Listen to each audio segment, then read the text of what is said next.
Chaque jour, Charles et Carole vous présentent la leçon de l'école du sabbat.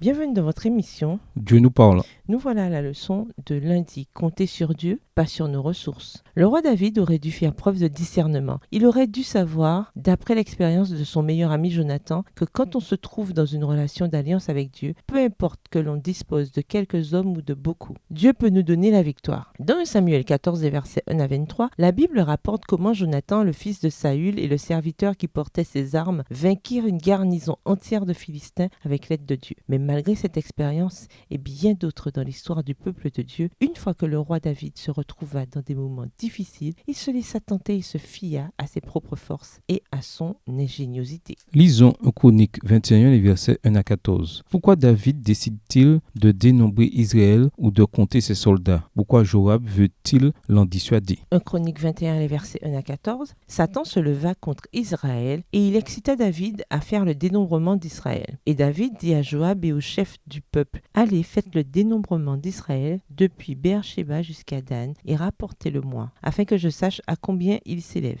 Joab répondit: que l'Éternel rende son peuple 100 fois plus nombreux. Ô roi mon Seigneur, ne sont-ils pas tous serviteurs de mon Seigneur? Mais pourquoi mon Seigneur demande-t-il cela? Pourquoi faire ainsi pécher Israël? Le roi persista dans l'ordre qu'il donnait à Joab, et Joab partit et parcourut tout Israël, puis il revint à Jérusalem. Joab remit à David le rôle du dénombrement du peuple. Il y avait dans tout Israël 1100 000 hommes tirant l'épée, et en Juda 470 000 hommes tirant l'épée. Verset 6. Il ne fit point parmi eux le dénombrement de Lévi et de Benjamin, car l'ordre du roi lui paraissait une abomination. Cet ordre déplut à Dieu qui frappa Israël. Et David dit à Dieu: j'ai commis un grand péché en faisant cela. Maintenant, daigne pardonner l'iniquité de ton serviteur, car j'ai complètement agi en insensé. L'Éternel adressa ainsi la parole à Gad, le voyant de David. Va dire à David: ainsi parle l'Éternel, je te propose 3 fléaux, choisis-en un, et j'en t'en frapperai. Verset 11. Gad alla vers David et lui dit: ainsi parle l'Éternel, accepte ou 3 années de famine, ou 3 mois pendant lesquels tu seras détruit par tes adversaires et atteint par l'épée de tes ennemis, ou 3 jours pendant lesquels l'épée de l'Éternel et la peste seront dans le pays, et l'ange de l'Éternel portera la destruction dans tout le territoire d'Israël. Vois maintenant ce que je dois répondre à celui qui m'envoie. David répondit à Gad: je suis dans une grande angoisse. Oh, que je tombe entre les mains de l'Éternel, car ses compassions sont immenses, mais que je ne tombe pas entre les mains des hommes. L'Éternel envoya la peste en Israël, et il tomba 70 000 hommes d'Israël. Remarquez que l'idée de compter les soldats venait de Satan. Il tenta David pour qu'il se fie à ses propres forces plutôt que de dépendre de la providence de Dieu pour le défendre. Joab, le chef de l'armée d'Israël, tenta de persuader David de ne pas dénombrer Israël, car il avait vu Dieu agir au nom d'Israël. Mais David exigea que le recensement se poursuive. Ces actes précipitèrent la nation vers la catastrophe, comme le révèle le texte. Nul ne fait confiance à Dieu en vain. Chaque fois que vous devez livrer bataille pour le Seigneur, préparez-vous et préparez-vous bien. Il y a une citation que l'on attribue au militaire et homme politique britannique Oliver Cromwell,